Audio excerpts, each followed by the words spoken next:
ড্রেনের মধ্যে খেতা বালিশ পর্যন্ত ড্রেনের মধ্যে ঢুকায় দেয়। এই অবস্থা। আজকে পলিথিনের মধ্যে ময়লা ভরে সেটা ড্রেনের মধ্যে ঢুকায় দেয়।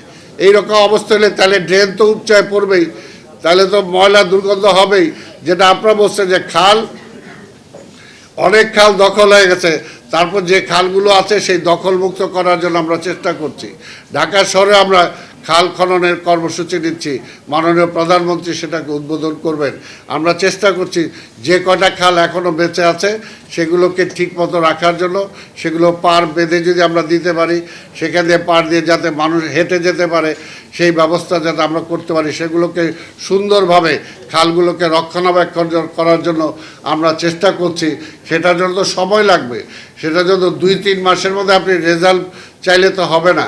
সেটার জন্য সেই সময়টা আপনি দেন, এই সরকারকে দেন। 5 বছরের জন্য জনগণ নির্বাচিত করছে এবং 2-3 মাসে আমাদের নখের আঙ্গুলে যেটা ভোটের দাগ সেটাও মুছে নাই।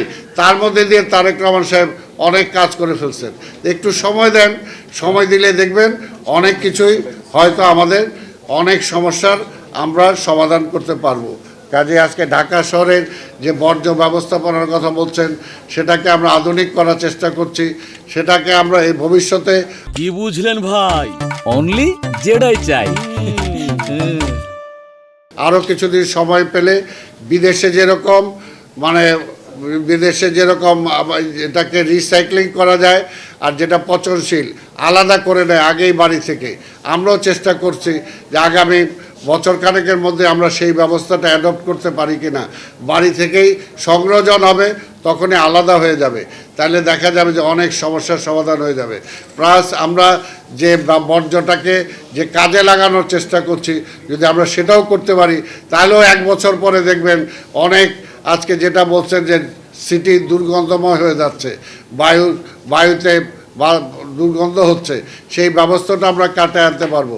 আমরা আসার আগে, আমি অন্তত দায়িত্ব নেওয়ার আগে, যেটা আগে আমাদের মাতোয়াইলের যে ল্যান্ডে যেটা সেখানে ময়লা আবর্জনা ফেলা হতো, এখন যান দেখবেন যে অনেক চেঞ্জ করা হয়েছে। বালি দিয়ে আমরা ঢেকে দিছি, ঢেকে দিয়ে কিছু জায়গায় আবার নতুন যেগুলো হচ্ছে আবার ফেলার পরে বালু দিয়ে আমরা সেগুলোকে ঢেকে দিচ্ছি যাতে আবর্জনা সেখানে না বেরো আসে।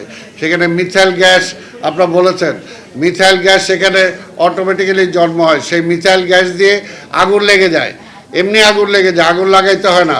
আবার কিছু সময় আছে মাদক সেবী যারা আছে তারা সেখানে যে ওই মাদক গ্রহণ করার সময় অনেকে হয়তো আগুন লাগিয়ে ফেলে। এগুলোর জন্য আমরা পর্যাপ্ত যাতে পানি দিতে পারি সেটার জন্য আমরা ব্যবস্থা রেখেছি।